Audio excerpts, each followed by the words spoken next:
appreciate thing here in Belen, New Mexico. Here's Impala, the 327 motor in it. Check out how clean this thing is on the inside. Bunch of car club here.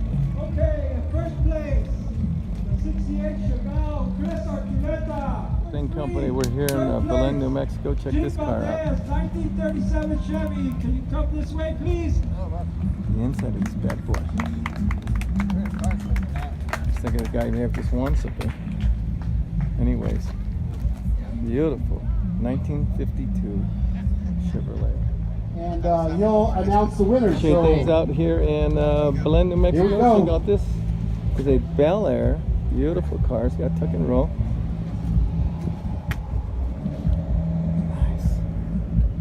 Clean motor. Beautiful paint job.